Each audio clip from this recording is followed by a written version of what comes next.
Ok, vamos a esperar un minutito, 2 minutitos más para ver si llega más gente. Hay muy poca gente, recién 13 personas.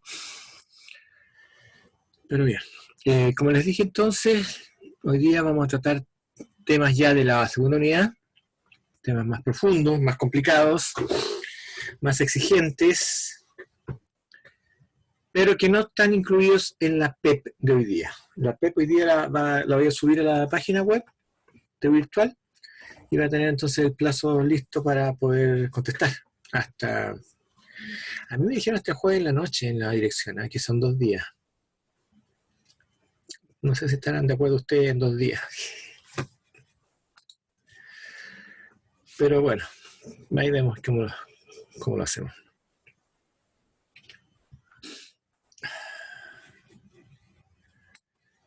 Ok.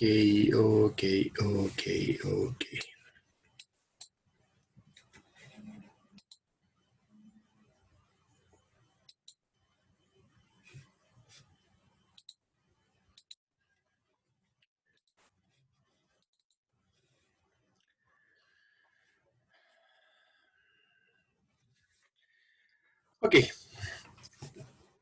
Bueno, entonces lo que vamos a ver nosotros hoy día van a ser ciertos elementos que son críticos para el correcto desarrollo de un dibujo técnico. Ya, estos elementos son las normas. Perdonen que me rasque mucho, pero es que realmente me pica demasiado la alergia. Como decir, las normas de dibujo, normas en las cuales nosotros nos guiamos para poder hacer un correcto diseño, de una correcta presentación de lo que nosotros queremos mostrar. ¿Ya? Entonces vamos a compartir y vamos a ver entonces esto que se llama normas para dibujo de planos.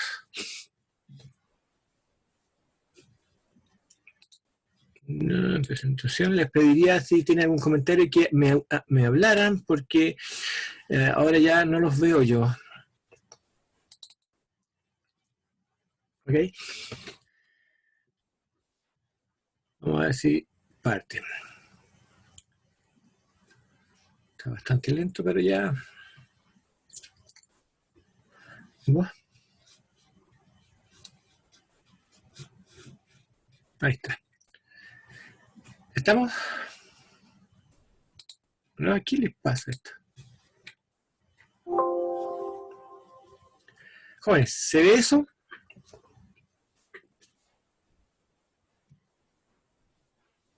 Sí, profe. Ok. Ya. Esto también lo voy a subir a la página para que también les sirva de apunte, para que vayamos tomando en cuenta cómo funciona las normas internacionales de dibujo de plano. ¿Ya? Las normas son un complemento que nos ayuda a establecer un criterio uniforme internacional para que en todas partes pueda ser entendido lo que nosotros queremos dibujar. Esa es la principal fuerza que tiene este tema. La mayor de todas es que es una lengua, un lenguaje internacional, que es reconocido en todas partes, así que en ese sentido no hay manera de equivocarse con esto. Y lo último que tenemos que tener antes de partir, que tenemos que tener muy claro, es que esto es obligatorio. Es decir, no es que yo quiera hacerlo de otra manera, no es que yo pueda hacerlo de otra manera, no es que se me ocurra cambiar alguna característica de algo, no, esto es obligatorio. Así que esto no lo podemos obviar. Lo primero es normalización. La normalización es un conjunto de reglas y recomendaciones concebidos metódicamente por un organismo competente destinados a conseguir y mantener un ordenamiento dentro de un campo determinado con el fin de procurar beneficios para la sociedad acordes con su desarrollo social económico. Estas normas, en su inicio, fueron desarrolladas por el área técnica, por decirlo de alguna manera, de un país, específicamente de Alemania, durante el principio del siglo XX. ¿Ya? Estas normas, dado su origen, se llamaban normas DIN. Las normas DIN, que aún se utilizan como referencia en muchas cosas, fueron la base del dibujo técnico. Posteriormente, luego de la Segunda Guerra Mundial, se desarrolló una organización que se llama la ISO, International Standard Organization, Por lo tanto, las normas ya no dejaron de ser de un país y los otros países simplemente las seguían porque les parecían convenientes, sino que se convirtieron en válidas internacionalmente, fueron homologadas en varias partes del mundo, incluido en nuestro país. En nuestro país tenemos normas de dibujo, las normas NSH, que hablan de dibujo técnico, también, entre otras cosas, claro. Entonces, la normalización es una cosa ya universal. Y nuestras normas chilenas, las que nosotros usamos para dibujar, son las mismas que se utilizan en la mayor parte del mundo, por no decir en todas partes del mundo donde estemos utilizando planos de dibujo. Así que estas normas que nosotros vamos a ver ahora son obligatorias para poder hablar, por decirlo de alguna manera, el mismo lenguaje que hablan todos los demás. ¿Cuáles son las finalidades de la normalización? Simplificar, hacerlo más fácil, ya que no se me ocurre a mí cómo puedo mostrar esto, cómo puedo hacer esto, de qué manera le cuento a la gente qué significa esto, etcétera. No. O sea, seleccionar los productos que reúnan las características más convenientes y racionalizarlas al máximo, al fin de obtener las formulaciones más sencillas y los procedimientos de fabricación más aconsejables. Entonces, todo está basado en hacer las cosas mucho más simples. Esta es una finalidad, simplificar. ¿Ya? Las cosas son más simples ahora de fabricar. No de usar generalmente, pero sí de fabricar. Unificar, es decir, adoptar las medidas permanentes para obtener productos intercambiables y reducir la gama de fabricados, agrupándolos por grupos de semejanza. Fíjense una de las cosas importantes de esto, hasta la Segunda Guerra Mundial, y esto es un elemento bien crítico, hasta la Segunda Guerra Mundial, que generó, entre otras cosas, aparte de la ISO, generó la Organización de las Naciones Unidas, ¿ya? Generó una serie de conversaciones internacionales, reuniones internacionales, acuerdos internacionales. Como les decía, hasta antes de esa fecha, por ejemplo, cada país, incluso cada empresa, cada organización, cada industria, tenía sus propias normas internas, su propia manera de hacer las cosas, y a veces no concordaban con otras. En algunas ocasiones, por ejemplo, ciertas máquinas se fabricaban con unos tornillos, y los tornillos los fabricaba específicamente esa empresa a su pinta. Por lo tanto, si tú comprabas esa máquina y si te rompió un tornillo, tenías que ir a esa empresa específica a comprar el tornillo, no podías ir a la ferretería a comprar un tornillo o un perno. ¿Se fija? Entonces, luego de eso se decidió unificar. Bueno, de hecho, lo primero que se unificó en la ISO fue pernos, tornillos y tuercas. De esa manera entonces se racionalizó todo el sistema de pernos, tornillos y tuercas para que fuera más fácil para una persona conseguir lo que desea en cualquier parte del mundo sin tener que ir específicamente al origen de quien lo fabricó ese producto. Por lo tanto, entonces ahora compro una máquina y resulta que esa máquina por alguna razón se rompe un perno, voy a la tienda de la esquina, voy a la ferretería y compro el perno. No necesito más, está así de simple está el sistema ahora. ¿Qué hace eso? Que a mí me dé mucha más confianza comprar una maquinaria, comprar un producto cualquiera en cualquier parte del mundo. Porque sé que tengo repuestos cerca, no hay ninguna diferenciación en eso. Entonces, eso también fomenta la economía, fomenta el comercio internacional. También sirve como finalidad especificar, esto es, fijar de un modo preciso, no precioso, preciso las características de los materiales, procesos y servicios. Al especificar, se establece la garantía de calidad por la identificación de las características exigidas, eliminando toda indeterminación.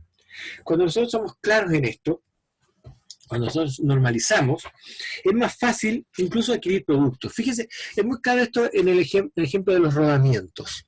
No sé si ubican ustedes los rodamientos. Rodamientos son unas piezas específicas que permiten hacer movimientos suaves sin que se genere roce y desgaste.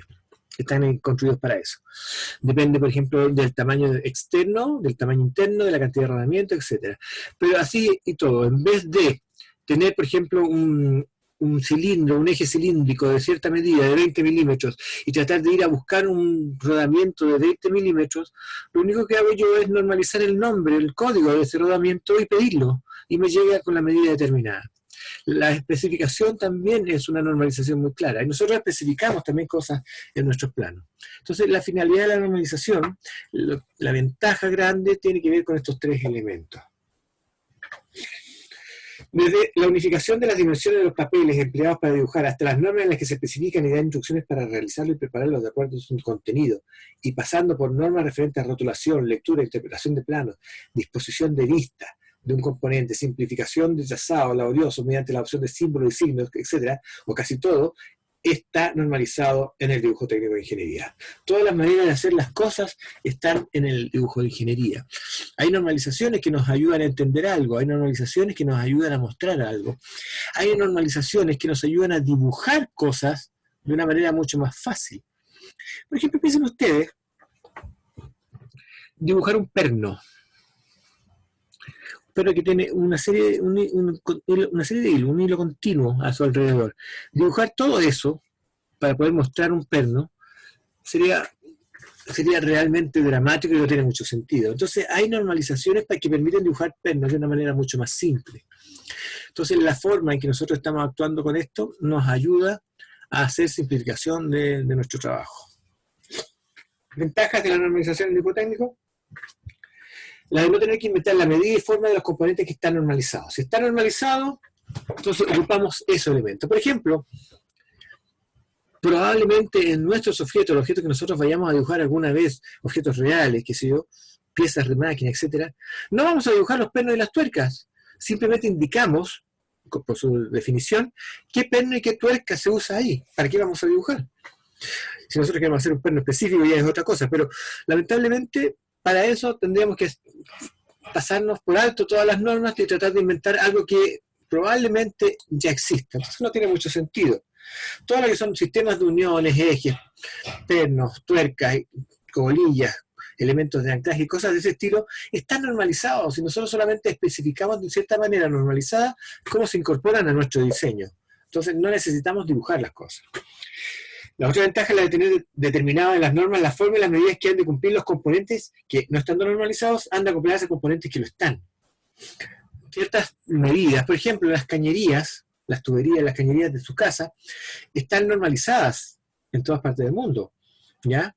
Ustedes, por ejemplo, al interior de su casa tienen cañerías de media pulgada con nipples, o es decir, conectores de media pulgada. Y listo. Ustedes van a la tienda y compran un conector de media pulgada y saben que le va a hacer, que va a funcionar.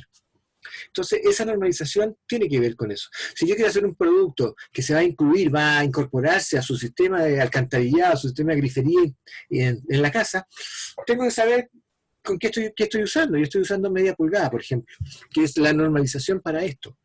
Entonces, esos elementos facilitan ese trabajo. ¿Ya? La de no necesitar los dibujos de especie de aquellos componentes que están normalizados. No voy a necesitar, por ejemplo, el dibujar una copla americana, que es una pieza que se usa mucho en la grifería, ya que estamos en ese tema. Se usa mucho en las conexiones hacia la casa y entre la casa, digamos, de las cañerías de agua. Esas coplas no las dibujo las líneas nada más, donde van las cañerías e indico, aquí va una copla americana de media, o va una copla americana de 3/4, una copla americana de 1 pulgada, lo que sea. Yo estoy indicándolo simplemente. Entonces no necesito incorporarlo al dibujo, porque esa es la ventaja que tiene la normalización en el dibujo técnico. Y la de saber que al representar ciertos detalles en algunos componentes en los dibujos de especie, las dimensiones y demás datos se han de sacar de las normas correspondientes. Ciertos elementos que nosotros podemos incorporar van a estar normalizados. ¿Ya? Entonces solamente incorporamos eso y no incorporamos toda la serie de información respecto a ese producto y indicamos solamente de qué se trata. Entonces, la normalización, cuando la entendemos bien, es una gran ventaja de nuestro dibujo al simplificar nuestro trabajo. Aquí tenemos ciertas figuras que están en el dibujo técnico donde la normalización me entrega información. Esta es una figura de especie donde estoy indicando varios elementos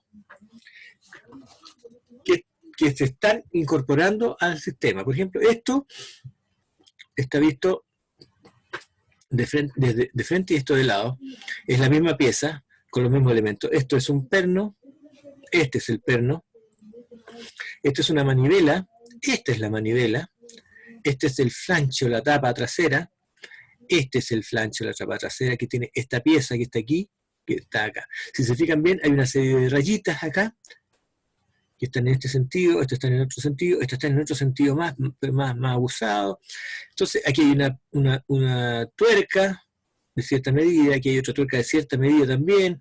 Todos estos elementos son un dibujo técnico que me está mostrando un elemento. Y yo no necesito dibujar más cosas, ni explicar, por ejemplo, cómo dibujar esto, no, simplemente indico qué es lo que es esto. ¿Qué es una norma en este caso? Es el conjunto de datos tomados como referencia, conseguidos en un acuerdo colectivo o razonado, con objeto de que sirva de base de entendimiento para la solución de problemas repetitivos. Voy a fabricar ladrillos. Los ladrillos en nuestro país están normalizados. Hay dos tipos básicos, ¿ya? Los ladrillos tradicionales, ladrillos fiscales, esos que se hacen en el campo incluso, que todavía se utilizan, son muy bonitos por su característica como básica, como de artesanal, y un ladrillo como este tipo, que son pensados. Aquí se llaman, por ejemplo, ladrillos princesa, pero ese es un error que nosotros cometemos mucho.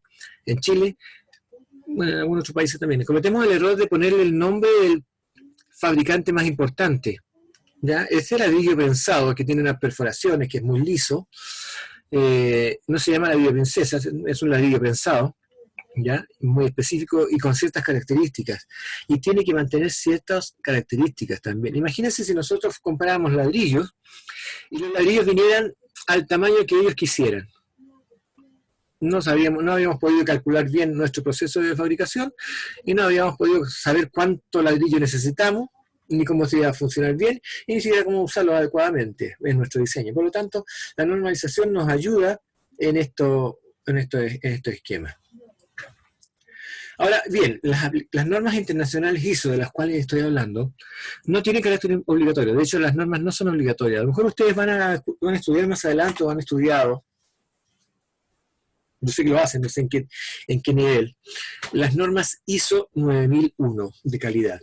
Acaban de saber, por ejemplo, que nuestra Universidad de Santiago se certificó en las normas ISO. ¿Habían escuchado eso? ¿No?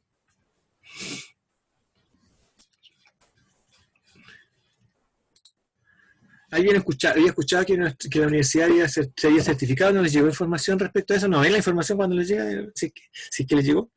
¿No había visto? Llega mucho. Llega mucho, ¿cierto? No sé. No. Pero bueno, una de las cosas, nuestra organización, nuestra universidad se certificó. Es decir, su forma de trabajo cumple con ciertas normas internacionales que dicen que trabajando de esta manera se pueden conseguir los niveles de calidad que nosotros habíamos deseado, o que la organización en este caso había deseado. Ese es el esquema de la ISO, ¿ya? En este caso estamos con esa característica. La Universidad de Santiago no tenía la obligación de certificarse, pero sí le convenía certificarse por muchas razones. ¿Qué son las normas internacionales ISO? Que no tienen carácter recomendatorio, o sea, carácter obligatorio, son recomendaciones para los organismos nacionales de normalización a fin de que adopten como suyas según vayan siendo posible. La normalización, de nuevo, es una recomendación y no una obligación, pero dado que la normalización aporta considerables ventajas económicas, generalmente es aplicada. La gente, una empresa, por ejemplo, una empresa productiva que quiere vender al exterior, quiere vender a otros países, va a tratar de tener esta norma ISO 9001, porque así sus clientes van a saber que está cumpliendo con ciertos niveles de calidad de proceso. Entonces, va a tener cierta seguridad en la calidad del producto que está determinando, ya que está adquiriendo. Y eso también es bueno para nosotros dentro de este esquema. Además, en caso de litigio, indica las condiciones mínimas de los suministros, a no ser que los contratos se establezcan otras expresamente distintas. Pero no es así, normalmente basta con eso, con lo que está escrito. Entonces, cada cosa que nosotros hacemos dentro de un sistema internacional de normativa, es avalado por este sistema. Vamos viendo ahora. Hay tres cosas importantes, cuatro cosas importantes en términos generales, ¿ya? Vamos a hablar. Láminas, alfabeto, línea, escritura y escalas. Esas son las básicas. No quiero que se las aprendan ahora, las voy a dejar para que esta presentación les sirva de guía, y cuando ustedes vayan a hacer un ejercicio, vayan a hacer un dibujo, acudan a ella a mirar cómo debería hacerse algo que ustedes quieren hacer, nada más. Pero vamos a darle una mirada. Por lo tanto, también tenemos que tener claro ese esquema. Y hay otro elemento más que nosotros vamos a ver más en profundidad, que probablemente sea la próxima reunión, que es la normalización, el acotamiento. Pero vamos por partes. Las láminas las láminas donde nosotros dibujamos están definidas, ¿ya? Están definidas normativamente. Están las ISO-A, que son las más comunes, son las que nosotros vamos a tratar de usar preferentemente, que van desde el tamaño pequeño. Hay otro A5, pero no sé por qué no está aquí. Pero desde el más pequeño hasta el más grande. Fíjese una cosa, hay el A4, A3, A2, A1, A0. A0 es el formato A0, es el formato más grande. Y fíjense que en esto, el A4 es el formato que ustedes ya conocen, ¿cierto? Que ustedes han comprado. 210 por 297, muy parecido a la hoja de oficio.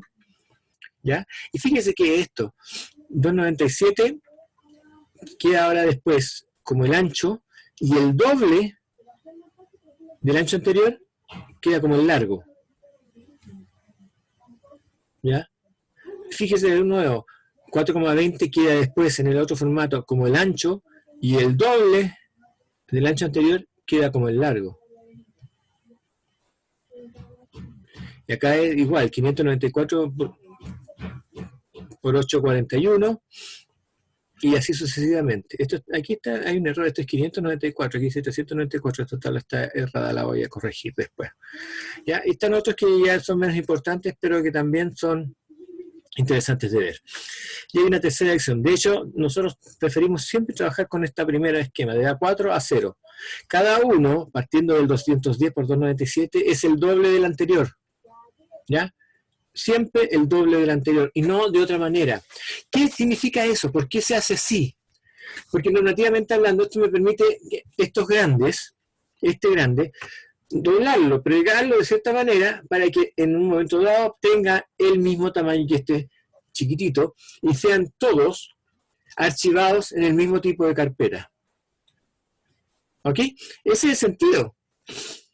Nosotros vamos a archivar todos, se archivaban, ahora ya no es tan así, pero se archivaban todos los planos en una sola carpeta que tenía este tamaño A4.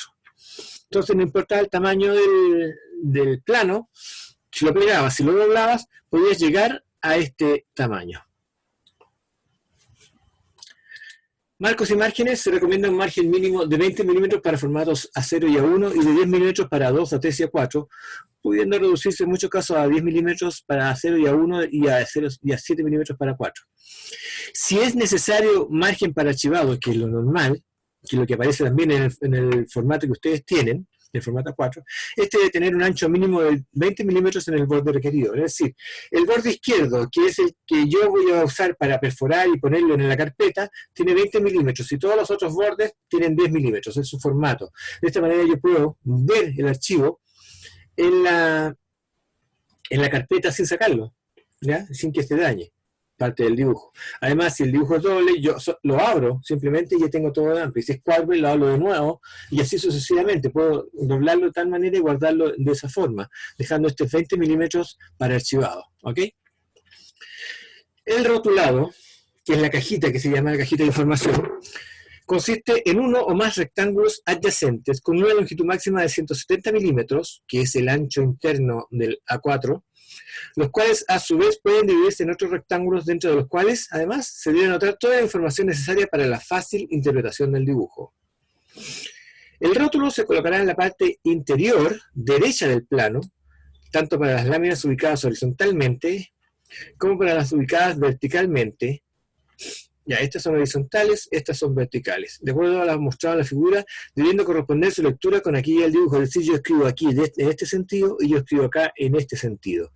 ¿Ya? Dependiendo del plano. El A4 está así, escrito de esta forma. Y es el que nosotros vamos a usar normalmente. ¿No? Sin embargo, se permite el uso de láminas tipo X en posición vertical y láminas tipo Y en posición horizontal según la posición de trabajo. En estos casos el rótulo deberá colocarse en la parte superior derecha y orientarse de tal manera que pueda leerse desde la derecha como se muestra en la figura, aquí.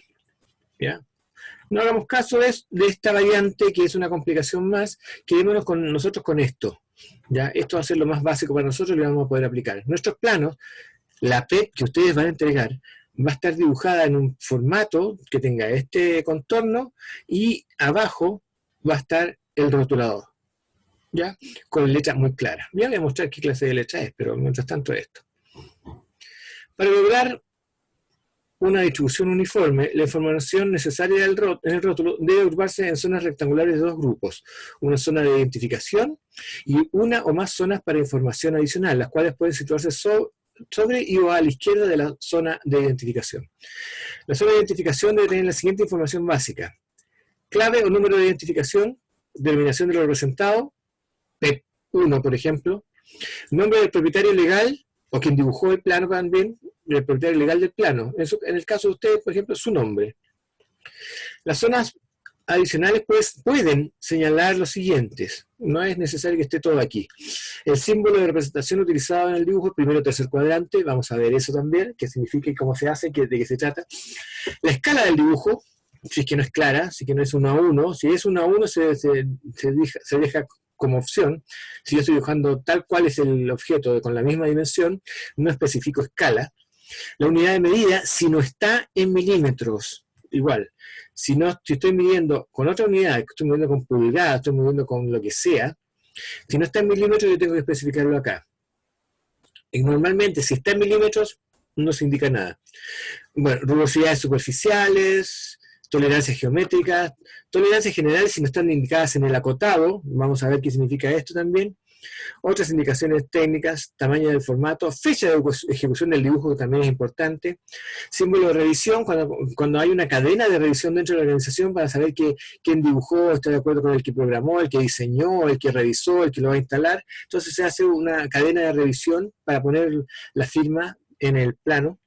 Fecha y descripción de habilidades, modificaciones con referencia al símbolo de revisión y otra información, por ejemplo, firma de los responsables, plano al que reemplaza, cualquier otra información. Esto debería entrar aquí, ¿ya? No es necesario poner toda esta información y solamente vamos a poner la información que sea necesaria, ¿ya? En el caso nuestro va a ser necesario el nombre del dibujo, que va a ser PEP1, el nombre de ustedes, obviamente. Sería bueno que pusieran el código del curso. En el caso de ustedes es 14379 1. Creo que es 14379 da lo mismo montado, pero ubiquenlo ustedes y lo colocan en la fecha. Con eso ya tengo. ¿Ok? En la figura se ven los arreglos de información básica, como línea, un cuadro grande, cuadro chico, una línea, etc. Hay varias alternativas al respecto. Ahí también podemos tener una lista de materiales, y que se incluye esta lista de materiales sobre el rótulo, normalmente cuando hay espacio, o en una lista aparte. Los contornos son líneas continuas gruesas tipo A. Vamos a ver también ahora, en este momento, los tipos de línea que nosotros tenemos que usar y cómo se utilizan. Y la línea de material dividida en columnas por medio de líneas continuas gruesas o finas, tipo A y B respectivamente, para permitir consignar la información bajo los siguientes encabezamientos. La secuencia son opcional, pero por eso, por ejemplo, número de orden de pieza y posición del componente, descripción o designación del componente o producto terminado, cantidad de cada componente, observaciones, material, y esto está así, por ejemplo, aquí está el rótulo, aquí ponemos lista de materiales, el número, vamos a tener cuántas piezas vamos a tener en este dibujo, cantidad, por ejemplo, de la pieza número 1 vamos a tener tres piezas, la designación es buje, el material es bronce, observación, código tanto. Listo, tenemos la información respecto a esta pieza. Esto, por ejemplo, sirve mucho cuando nosotros estamos incorporando específicamente elementos que son normalizados. Por ejemplo, vamos a tener la pieza número 2, van a ser 50 pernos M6. Listo. Y alguna observación van a ser negro. ¿Ya? Tal cual, ¿no? Con eso ya tenemos información técnica respecto a todo lo que está incorporado en nuestro producto. ¿Dónde están los pernos? Van a estar mostrados dentro del todo el dibujo. ¿Ustedes fijan? Entonces, esa es la manera en que nosotros vamos a hacer este tema. Adicionalmente, se puede incluirse en la lista de materiales otra información necesaria para el producto. Para el producto acabado, por ejemplo, el número de inventario, estado de entrega, masa del compuesto terminado, acabado, etc. Toda la información que sea posible. Lo importante es que esta información realmente le sirva a la persona que que lo va a utilizar para algo, que lo va a fabricar, por ejemplo, o que va a hacer la ubicación de materiales para poder fabricarlo, ¿ya? O que lo va a estar controlando su fabricación. Entonces, la información que nosotros tenemos en esta lista de materiales y en este rotulado tiene que ser información en ese sentido. Vamos a tener marcas de centrado que se usaban antiguamente. Esto vamos a verlo a modo de anécdota porque les cuento, son pocas ya las empresas que están manteniendo archivos digitales y solamente imprimen archivos para producción. Pero, ¿cuáles son las marcas de centrado? Facilita la reproducción o microfilmación, que ya no se usa. Debe señalarse 4 marcas de centrado. Los planos de tamaño delgado o excepcional debido a su amplitud requieren marcas adicionales sobre sus lados más grandes en el punto medio de cada sección a ser filmada.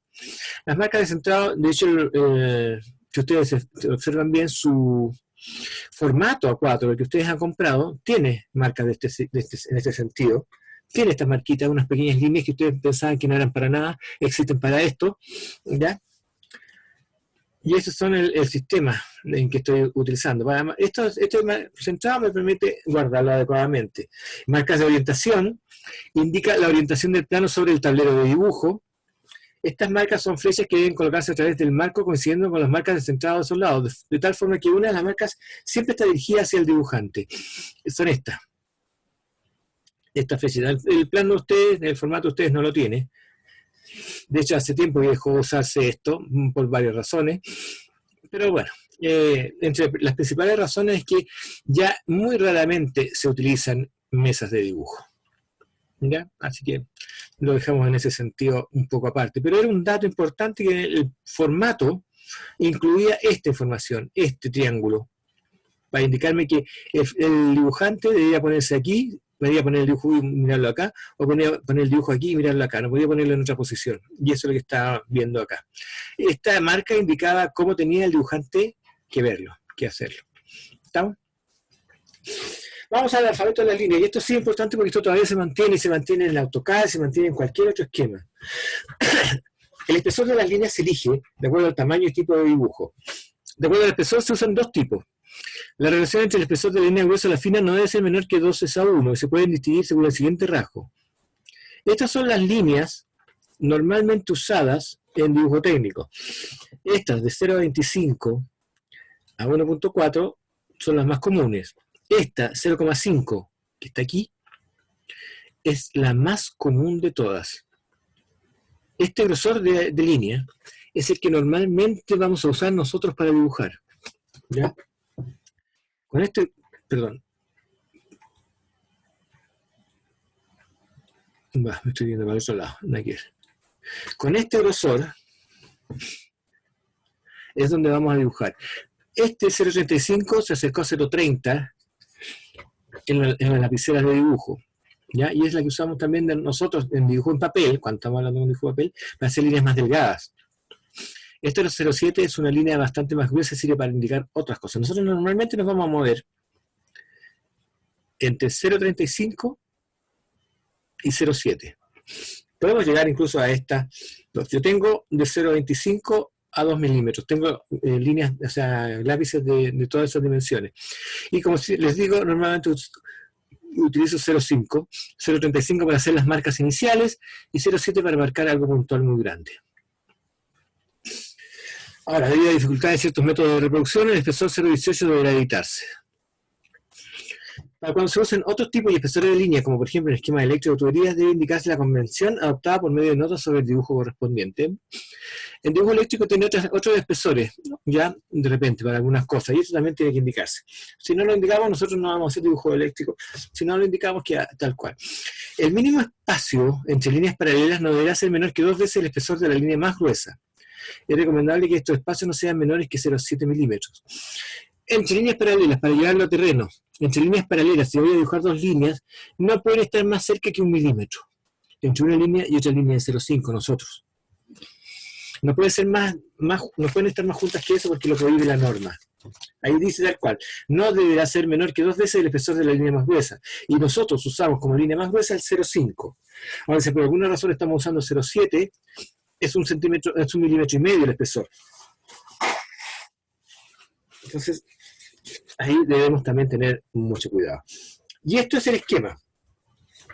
Esta es nuestra línea de guía. Este tablero es el que ustedes deben usar después para indicar claramente, para mostrar claramente las distintas partes, los distintos elementos que van a utilizar. Nosotros vamos a usar, por ejemplo, una línea muy gruesa, una línea gruesa 0,5. ¿Ya? La vamos a llamar línea gruesa. El espesor va a depender de nosotros vamos a trabajar con 0,5. Ya, ok. Línea gruesa, ¿para qué se usa? Para contornos o aristas visibles. Y fíjense, únicamente para eso, esta línea gruesa. Nada más. ¿Ya? Vamos a tener una línea delgada.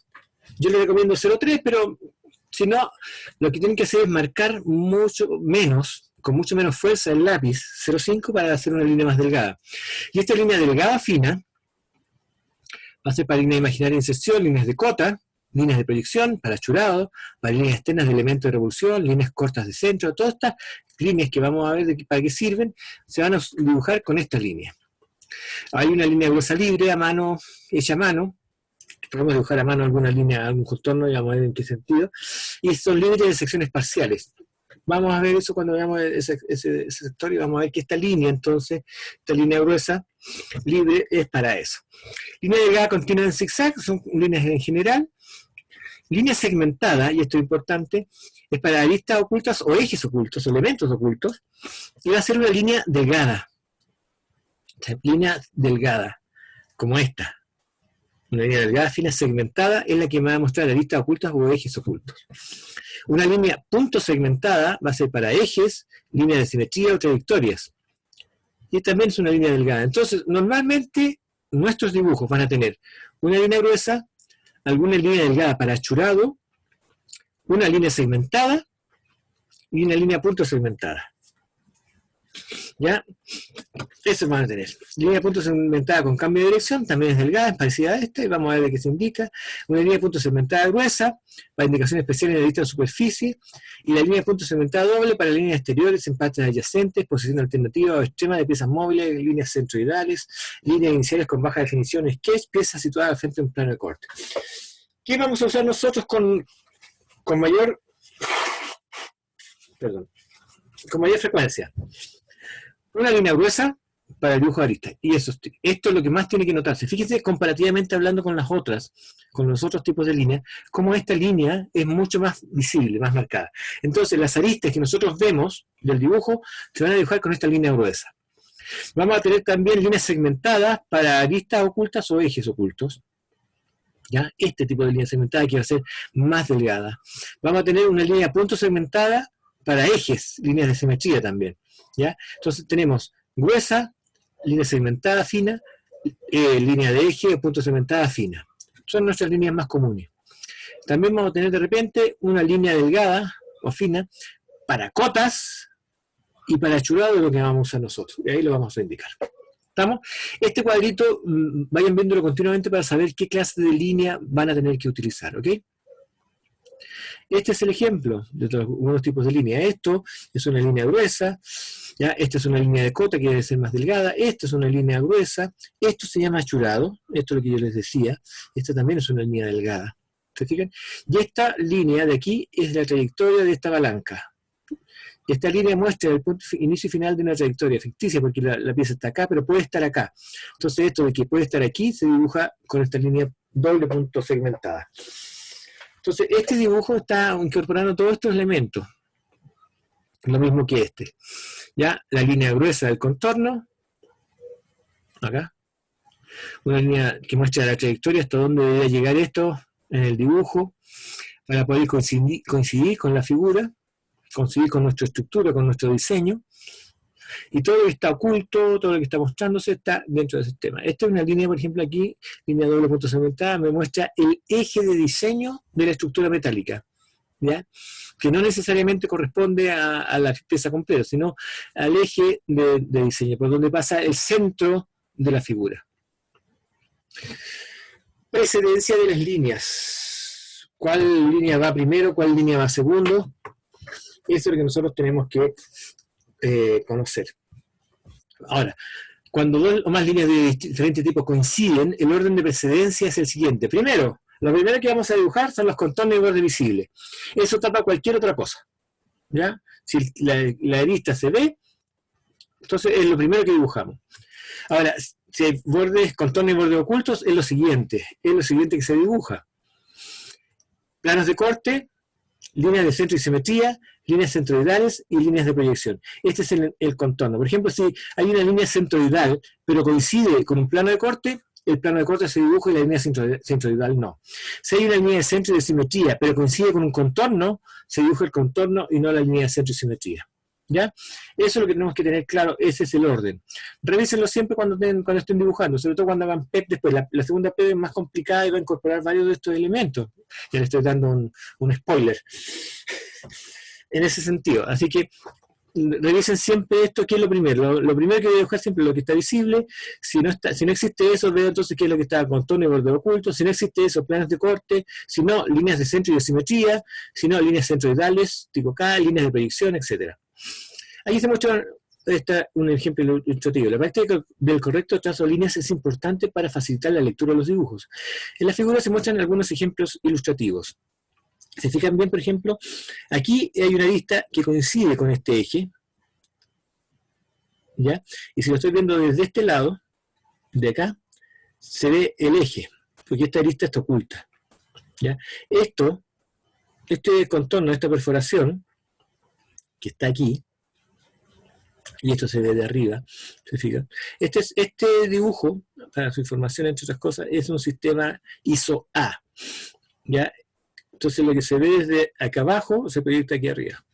Es lo mismo. Y si se fijan bien, esta es una línea de arista que está sobre esta línea de eje que debería ir acá. Las otras líneas, esta y estas dos, esta y esta, son estas dos. Son líneas de segmento. Aquí, por ejemplo, se ve de frente esta, que corresponde a esta arista. También debería estar este borde, pero como este borde es línea segmentada, queda tapado por la arista gruesa. Aquí, si ustedes ven, si lo estamos viendo desde este lado, esto está segmentado porque de aquí no hay nada que lo tape hasta acá. O sea, solamente la masa, solamente está esta arista oculta. Lo mismo pasa con esta figura. ¿Ya? ¿Se fijan? Esta es la forma. Aquí está claramente lo que es correcto y lo que es incorrecto. ¿Ya? Por ejemplo, es correcto que la línea de segmento toque el borde. Es incorrecto que la línea de segmento no lo toque. Ya, es correcto que toque, es incorrecto que no toque siempre. Ya, aunque sea línea de segmento. Tiene que tocar la línea. Está correcto aquí que la punta quede unida y no que quede dispersa como acá. ¿Se fijan? También está correcto aquí que hay un espacio entre las líneas de segmento, pero no está correcto que estas líneas se junten acá, en la esquina. Porque se confunde esta línea de segmento con esto. ¿Ya? Está correcto que se forme la arista, y es incorrecto que aquí no se vea la arista de unión. Igual está acá. Está esta línea correcta, esta línea está incorrecta. Está correcto esto, que se evita el cruce de líneas, y aquí está incorrecto porque este cruce de líneas no corresponde. Me da la impresión que estas figuras se conectan de alguna manera. Está correcto que el borde inferior de la línea de segmento toque el formato de la figura, en la línea de la figura, la arista, pero es incorrecto que no lo toque, porque da la sensación de que aquí no llega al fondo. Entonces, se fijan que es una buena manera de tener claro cómo funcionan las cosas cuando seguimos la normativa. Está correcto que aquí toque y está incorrecto que aquí no cruce, que aquí se cruce. Y acá fíjense en esto, si yo tengo dos líneas de segmento, como estas, que está aquí incorrecta, está correcto hacerla que no coincidan una con otra, para que se vea que son distintas, pero es incorrecto cuando pasa esto porque da otra sensación, otra imagen. Aquí, por ejemplo, está claro el tema. Aquí toca y está bien, aquí en esta esquina no debiera tocar y está bien. Aquí toca y está bien, pero aquí toca y no está bien eso. Esto no debe ser. Esto es lo que no debe ser, digamos, esto está correcto. Lo mismo pasa acá. Aquí se formó la esquina, aquí no se formó la esquina de esta figura que está acá. Aquí dejó la separación de esta línea de segmento, aquí tocó y no está bien. Aquí está correcto porque estas dos aristas que están aquí, una está encima y otra está debajo y son distintas. Y aquí es incorrecto porque parece que fueran una misma cosa.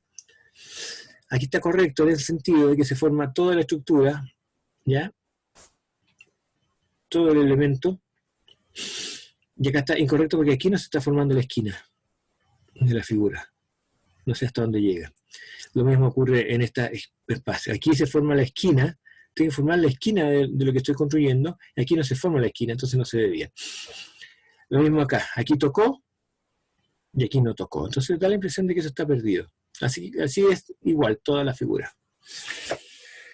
Y finalmente vamos a hablar de la escritura. Yo creo que vamos a hablar de escritura. ¿Qué son las características esenciales? Legibilidad. Un punto importante. Si una persona no puede leer inmediatamente lo que está diciendo el plano, no está bien hecho. No es correcto. Por lo tanto, cuando ustedes escriben, o cuando todos escribimos nosotros, con letra manuscrita en plano, estamos impidiendo que sea que esté bien entendido, que sea bien entendido. Estamos dificultando esa característica, por lo tanto, va a ser más difícil que la gente lo entienda, lo vea y lo pueda resolver. Así que lo importante es que nuestra letra tiene que ser legible, y para eso vamos a optar principalmente, de forma casi obligatoria, pero no es tan así, pero casi obligatoria, letra manuscrita alta. Usted, su nombre, el nombre suyo en la PEP, tiene que estar en letra manuscrita alta, manuscrita, o sea, letra imprenta, no manuscrita, letra imprenta alta, letra imprenta como esta, que donde dice características esenciales. Vamos a usar este tipo y no este tipo que tiene mayúsculas y minúsculas, solo mayúsculas o altas, como se llama. ¿Ya? Tiene que ser legible, tiene que tener legibilidad, tiene que ser uniforme, tiene que ser siempre la misma. Si voy a usar el símbolo T, voy a usar siempre ese mismo símbolo. La D la voy a usar siempre de la misma forma, siempre el mismo elemento. Adaptabilidad para microfilmación y otras reproducciones fotográficas ya está pasado de moda, pero igual hay que tenerlo en cuenta, porque todavía pueden ser empresas que impriman. ¿Ya? Por regla general, los caracteres deben ser claramente distinguibles para evitar alguna confusión. Para la reproducción de microfilmación se requiere que el espacio entre letras o números sea por lo menos igual a 2 veces el espesor de la línea más gruesa. El espesor de la línea para minúsculas será el mismo para facilitar la inscripción. ¿Te fijan? Ahí está. Estas son las dimensiones, las proporciones que nosotros debemos mantener para estos esquemas. ¿Ya? La altura de H de las letras mayúsculas se toma como base dimensionado. El rango de alturas H estándar es este. Estos son los tipos de altura que nosotros vamos a usar normalmente, entre 3,5 y 5. ¿Ya? No vamos a usar más chiquitito, no vamos a usar más grande, entre 3,5 y 5. No más grande que eso, ni más chico que esto. ¿Ya? La altura HC no debe ser menores de 2,5 milímetros. Estamos claros. Las relaciones estándar para DH más económicas que dan como resultado mínimo espesor son 1,14 y 1,10. Las letras pueden ser inclinadas 15 grados hacia la derecha con la vertical. 15 grados hacia la derecha. ¿Ya? ¿Estamos? Esa es entonces la inclinación con la vertical. Es decir, así. La vertical es esta, y nosotros inclinamos esto en vez de 90, 15 grados. Las siguientes muestras son guías para luchar el principio indicado anteriormente. Para que todas las leyendas puedan leerse sin dificultad alguna cuando el plano esté colocado en posición normal de trabajo, sin tener que girar la forma correcta de escribir dichas leyendas se muestra en el siguiente esquema. Este es correcto, aquí está correcto, aquí este otro lado es incorrecto. Esto de aquí abajo es correcto, abajo, ojo, es correcto, arriba sí es incorrecto. Esto es incorrecto, esto está correcto y esto es incorrecto. Este es el esquema que ustedes van a tener que ver para saber cómo entregar la información respecto a la escritura. Y la escala. En relación de la longitud del segmento que se representa en el dibujo y la longitud a representar. La escala lineal, escala natural, escala de ampliación, escala de reducción, escala numérica, escala gráfica. Las asignaciones, las escalas lineales se le designa indicando la proporción precedida de la palabra escala. La escala natural significa 1 a 1 y se lee así, 1 a 1. La escala de ampliación te indica x es a 1 y se lee así, x a 1. La escala de reducción te indica 1 es a x y se lee 1 a x. ¿Qué significa esto? 1 es a 1, que cada medida del dibujo, cada objeto del dibujo está en el mismo tamaño en la realidad. La escala de ampliación significa que n, las veces que sea del dibujo, corresponden a 1 en la realidad. La escala de reducción indica que 1 es igual a tantos de la realidad. 10 es igual a, si es por ejemplo, si 1 es igual a 2, 1 es igual a 2 de la realidad. Esto que en el dibujo podría medir 10 milímetros, en la realidad va a medir 20.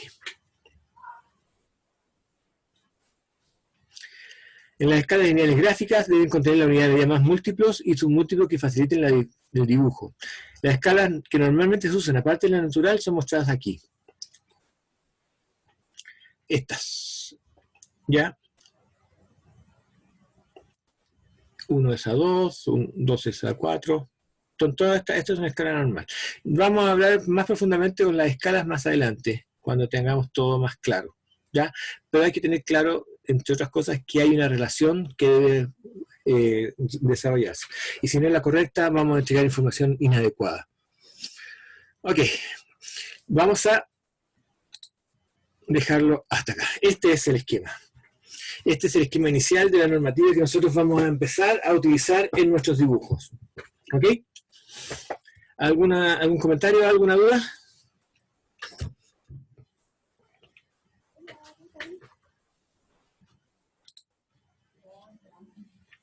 ¿Ninguna?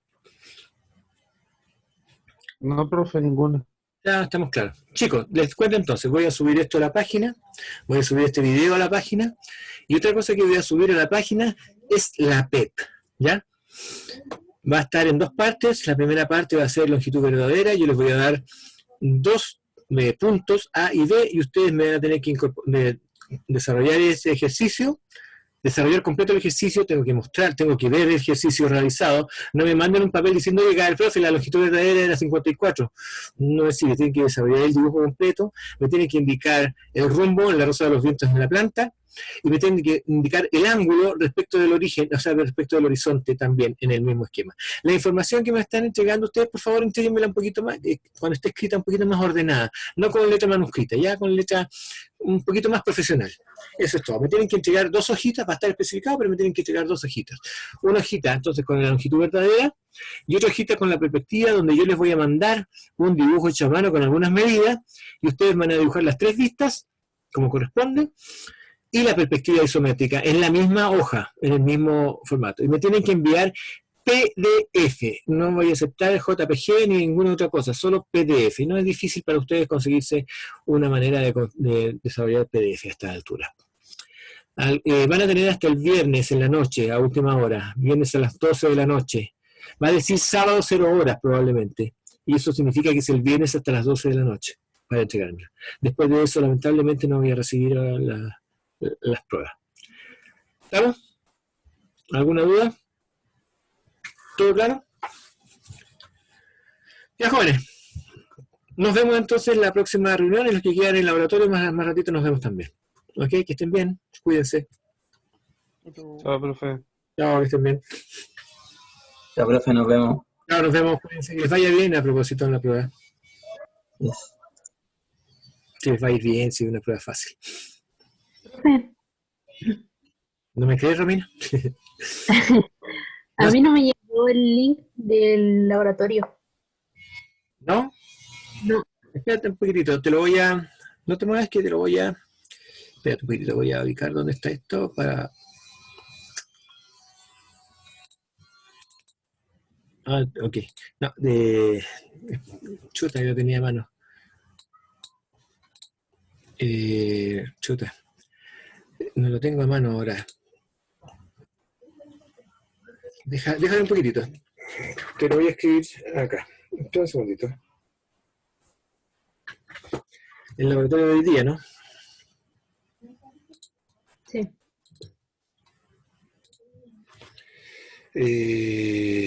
Ya están reuniones.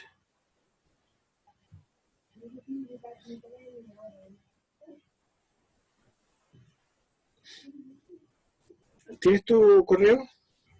Sí. Lo escribo por el chat. Ya, mándamelo para te lo mando el tiro.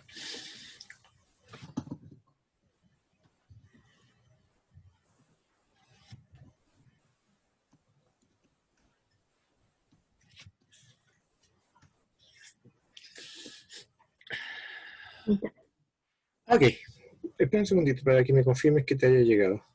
Romina.caro@usage.cl. Ya.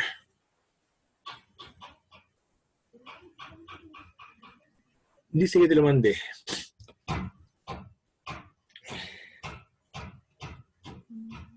No sé si te llegó. ¿Te Sí, llegó? me llegó. Ya, Sí. ya nos vemos, cuídate. Chao, que estés. Gracias. Bueno.